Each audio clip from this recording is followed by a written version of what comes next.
banyak sering muncul pertanyaan, Pak, kok koi kadang saya lihat di kolam yang ala kadarnya bisa hidup. Nah, teman-teman bisa lihat di air yang seperti ini dia bisa hidup. Nah, itu gitu loh. Pertanyaannya ngapain Pak? Sekarang kita bikin filter yang bagus, bikin air yang bening, bikin sistem filtrasi yang maksimal supaya airnya bening dan sehat. Kok seperti ini aja bisa hidup kok gitu kan. Nah, pertanyaan kedua nih gampang ya. Nah, masa teman-teman mau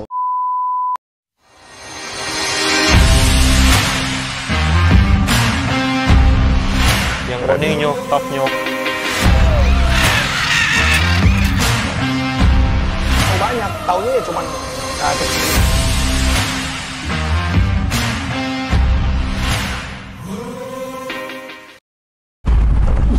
Oke, halo, selamat siang. Siang apa sore ini? Oh, sudah sore ya? Sore ini gua ada. Sore jam 4, tapi panasnya masih luar biasa. Nah, teman-teman, di video kali ini saya ingin membahas sesuatu topik yang sangat berkaitan sekali dengan hobis kita, terutama di bidang ikan koi. Betul. Nah, sebetulnya pertanyaan-pertanyaan ini sudah banyak saya temuin, sering muncul juga ya Pak. Dan memang kalau memang biasanya kita ngobrol seperti ini atau kita telepon, biasanya saya bisa menjelaskan lebih gamblang seperti itu. Nah, prinsipnya seperti ini teman-teman, harus disadari bahwa koi itu punya habitat atau ekosistem itu air, setuju ya? Betul. Jadi upaya kita membuat sistem filter yang bagus, membuat kolam koi sirkulasinya yang bagus, kemudian perawatan maintenance yang mudah, yang gampang, yang praktis, itu adalah untuk memaksimalkan habitatnya atau airnya. Nah, di sini saya garis lurusin atau garis bawahin dulu bahwa kalau sebagian besar seperti kami, seperti dealer seperti kami, maupun penghobis, maupun mungkin para pecinta ikan koi di luaran sana, air itu yang dikejar selain sehat itu adalah bening. Bening, betul, setuju ya. Betul, nah, setuju, Ade. Artinya bahwa memang kenapa harus bening dan sehat supaya kita menikmatin ikan koinya bisa jelas. Oke. Ya kan, jangan sampai ikan koinya udah bagus-bagus tapi nggak jelas hanya gara-gara faktor air, entah airnya kurang bening, kurang jernih, apalagi kalau kurang sehat itu bisa menyebabkan sakit, kematian dan lain sebagainya macamnya seperti itu. Nah, balik lagi banyak sering muncul pertanyaan, Pak, kok koi kadang saya lihat di kolam yang ala kadarnya bisa hidup. Betul. Ya kan? Kadang koi di air yang keruh, yang hijau, yang coklat kok bisa hidup gitu ya. Jadi ini pas kebetulan saya nemu case yang cocok untuk kita membahas topik ini. Dan ini tim Blaze bersama Aan juga, kita sebetulnya lagi perjalanan menuju ke arah barat, Bogor, Jakarta. Kita lagi mau ada beresin 3 project di sana. Yang 2 sudah masuk finishing, yang 1 sedang penginstolan RDF dan pemasangan media. Nanti kita akan vlogging lagi yang di Jakarta. Ya, nah balik tadi mengenai air, setuju ya. Nah, kenapa Pak kok ada yang airnya keruh, airnya coklat, bahkan kolamnya nggak layak, bahkan kolamnya seadanya kok tetap hidup? Nah, itu adalah mengenai kebiasaan dari atau ikan itu habitatnya, sendiri. Betul. Oke. Nah, saya cuma mau kasih ilustrasi seperti ini teman-teman. Kalau kita ini sudah terbiasa, maaf ya, kita hidup di lingkungan yang bersih, yang steril, yang adem, yang secara kesehatan dan lain itu diperhatikan ekstra. Nah, terus tiba-tiba kita pindah di lingkungan atau di habitat yang kumuh, yang kotor, yang sebaliknya, itu biasanya kita akan mengalami yang namanya sedikit gangguan kesehatan atau fisik, setuju ya? Pasti. Nah, kita pas berhenti di rest area Pemalang, kok lihat kolam yang isinya kebetulan ikan koi, dan habitatnya seperti yang saya ceritain tadi. Kita bahas pakai contoh ya. Wah, biar boleh, gampang kita ya. langsung Oke. boleh Nah, mendekat aja nih. Yuk, Norma sekarang bisa shoot kolamnya. Ini kolam besar sebetulnya. Tuh, lihat. Kolamnya ini besar sekali teman-teman, tapi memang airnya ini hijau, coklat, bahkan banyak alga-alga dan kotoran-kotoran melayang di atas. Dan saya lihat memang sistem sirkulasi di kolam ini, baik secara sirkulasi air ataupun produksi oksigen dan lain segala macamnya, ini tidak berfungsi maksimal. Saya nggak tahu ya, saya juga nggak tahu ini yang bangun siapa. Sekali lagi, ini bukan kita masalah mau menjelekkan atau membaguskan, tidak ya, tapi kita bahas contoh case ya. Nah, kolam ini kualitas airnya teman-teman bisa lihat langsung, sangat keruh sekali, sangat butek sekali, coklat kehijauan. Dan ini saya tidak melihat ada aerasi oksigen, tidak melihat ada flow sirkulasi baik secara arus maupun air terjun. Tapi teman-teman lihat, shoot agak lama. ikannya sehat-sehat loh. Betul Pak. Iya kan? Dilihat dari geraknya. Dari gerakannya, dari warnanya, kemudian dari responnya kalau ada orang. Ini ikan kecil-kecil, saya kurang tahu ini lokal atau import. Ukuran mungkin sekitar 20 BU, 15 sampai 20 BU. Ini masuk tosai lah kalau untuk ikan-ikan yang koi ukuran sekian. Nah, teman-teman bisa lihat di air yang seperti ini dia bisa hidup. Nah, itu Gitu Pak, loh. betul. Pertanyaannya ngapain Pak? Sekarang kita bikin filter yang bagus, bikin air yang bening, bikin sistem filtrasi yang maksimal supaya airnya bening dan sehat. Kok seperti ini aja bisa hidup kok gitu kan. itu. Nah, pertanyaan kedua nih gampang ya. Nah, masa teman-teman mau sih punya kolam di rumah untuk dinikmatin, untuk kita melihat keindahan ikan koinya, untuk kita melihat keindahan airnya, kolamnya dan lain-lain, tapi airnya keruh seperti ini. Kira-kira gimana? Kalau aku sih menurutku kurang nyaman juga sih, Pak. Nah, jadi sekali lagi teman-teman, goalnya atau fungsinya itu apa dulu yang mau dikejar. Nah, balik ke tadi, kenapa Pak kok airnya seperti ini, koinya bisa hidup dan sehat-sehat? Nah, saya nggak punya teori yang terlalu detail, tapi intinya ikan-ikan koi di sini sudah melalui proses adaptasi dan penyesuaian yang maksimal. Nah, Mungkin ya, waktu awal dicemplungin ke sini koinnya bisa jadi lebih banyak dari ini. Bisa jadi loh ya, kita nggak tahu, ini kan kita hanya ambil contoh case-nya aja. Kemungkinan ada yang nggak tahan, ada yang sakit, ada yang mati, inilah yang survive. Nah, jadi faktor dia bisa beradaptasi dengan air, dengan habitatnya, dia sudah melalui itu. Nah, saya kasih nih tahu lagi teman-teman ilmunya. Kalau ikan koi sudah terbiasa dengan air yang seperti ini, secara mendadak kita langsung pindahin di air yang bersih, bening, celing dengan standarnya yang kita buat selama ini, malah bisa sakit loh. kok bisa gitu ya? Bisa, karena yang tadi saya bilang ini masalah habitat, ini masalah sudah kebiasaan. Nah, sebetulnya kaitannya ke sini ini lebar lagi. Makanya kamu kalau sering perhatiin, kalau ada customer baru yang saya belum tahu kolamnya, belum tahu standar airnya, apalagi beli ikannya sama kita cukup mahal, saya biasanya agak cerewet pesan ke Tibles maupun ke customernya. Pak, kolamnya kayak apa di sana? Betul. Nah, tujuan saya adalah untuk menyesuaikan bahwa air yang sudah ada di Blast, ikan koi yang sudah lama dibesarkan dan dirawat di Blast, dengan kualitas air dan spek yang ada di customer ataupun di penghobi itu, kita melalui ibaratnya sama, tidak jomplang terlalu jauh. Bahkan ada beberapa customer yang kolamnya terlalu padat, terlalu overpopulasi, airnya saya juga nggak yakin ini ikan saya bisa survive di sana. Saya bahkan ngomong, Pak, mendingan jangan beli ikan di kita dulu. Seperti itu. Nah, sebaliknya juga teman-teman, yuk kita sambil jalan nih, Norma, yuk. Kita lihat yang sebelah sini, lebih ngeri lagi. Nih teman-teman. Nah, di sini ada aerasi oksigen nih, tuh. Ya. Tapi saya lihat juga kayaknya sirkulasi pompa dan lain-lainnya nggak jalan. Mungkin arus ini jalan karena airnya permukaannya bergerak. Kelihatan Lihat muter nggak? gitu ya. Ya kan, arusnya kayaknya ada nih. Nah, di sini udah lebih gede-gede dan sehat-sehat juga teman-teman. Tuh ya. Nah, berkaitan dengan katanya yang di luaran sana, teman-teman dan Norma, katanya kalau ikan koi lokal itu bawa penyakit. Katanya ikan koi lokal itu banyak virus, bikin ikan-ikan kita ketularan sakit dan lain. Itu salah teman-teman. Nah, jadi begini teman-teman, saya masih mengingatkan kalau teman-teman beli koi lokal, itu teman-teman mesti cek juga seller atau dealernya, dia membesarkan ikan-ikan koinya ini di mana? Di tempat apa dulu? Di tempat apa dulu? Kalau sudah memakai istilahnya filter konvensional, air yang bening, air yang bersih, itu penyesuaiannya di kolam customer sudah tidak sulit. Tapi kalau teman-teman belinya dari ikan-ikan lokal yang masih dari mud pond, dari sawah, dari kualitas air yang seperti ini, terus yang koboi-koboi tanpa karantina langsung masukin kolam cemplung, ini bakterinya kan, airnya kan beda. Akhirnya satu kolam sakit yang disalahin sellernya. Nah, Gitu loh, makanya dari itu saya selalu mengingatkan betapa pentingnya tempat karantina dan semua penghobi itu memiliki fasilitas karantina untuk menyesuaikan ikan-ikan baru dari sumber manapun itu supaya sudah stabil, sudah adaptasi dengan air di lingkungan kita, baru masuk kolam. Setuju ya teman-teman ya? Jadi setuju. sekalian case ini kita ingin sharing bahwa terkadang kalau kita membeli ikan dari seorang seller, baik itu petani, baik itu dealer, ya tanya dulu ikan ini dibesarin di mana, selama ini dirawat di mana. Gitu loh. Makanya kalau saya sering kalau petani-petani saya dengan saya udah langganan, kita udah tahu. Jadi dia nggak mungkin nawarin ikan yang barusan diangkat dari sawah. betul. Biasanya contoh Mas Agung Kediri, AKF. ya kan, dari mud pondnya dipindah dulu ke kolam filter, habis itu dipindah ke tempat karantina vet fiber, baru kirim Semarang.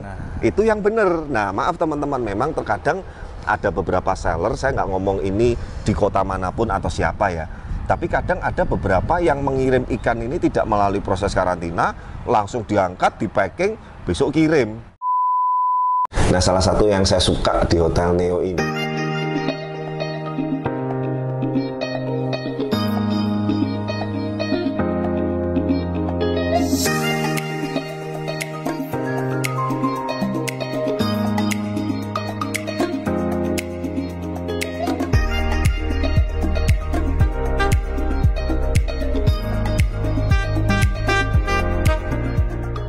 ya, jadi teman-teman, saya tuh kalau udah nyaman di kamar, ya biasanya mau gambar, mau konsep, mau ngelarin mungkin PR-PR project ataupun pekerjaan, itu saya suka sekali nih seperti Neo ini.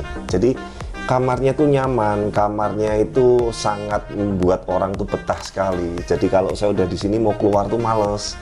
Gitu, kepengennya kita kepengen beresin kerjaan atau lanjut istirahat pun itu bener-bener intinya Neo Hotel di Jakarta Barat ini sangat rekomendasi.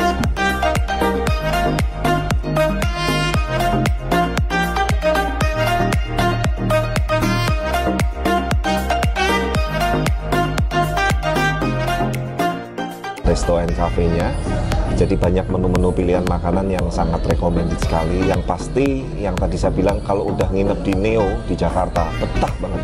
Udah jadi males keluar-keluar teman-teman, apalagi Jakarta ya, tahu sendiri teman-teman. Jadi intinya Neo Hotel Jakarta the best banget.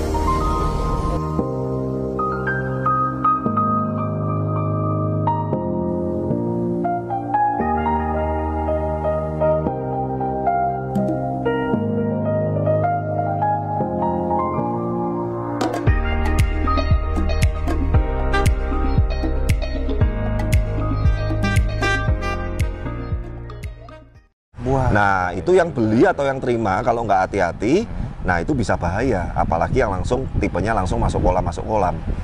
Itu berbahaya sekali. Nah, makanya sebetulnya kalau mau amannya ya intinya beli dari manapun itu, karantinalah terlebih dahulu ikan ini sebelum masuk ke kolam kita masing-masing untuk adaptasi. Yuk kita spill filternya. Boleh. Saya juga yakin, yuk percaya saya nggak tahu kayaknya filter. Mungkin ini nih kayaknya yang ada bukanya. Coba Norman. Boleh. Nih ya, nih bukanya gimana nih? Nah, nih teman-teman, di shoot kelihatan nggak? Ini saking keruhnya dan saking gelapnya, sampai nggak kelihatan medianya ini apa. Yang ini pasti, ada medianya ya. Yang pasti kalau teman-teman perhatikan, kenapa sih filter itu flow-nya, sirkulasinya juga penting sekali. Ini filternya stuck, airnya diem.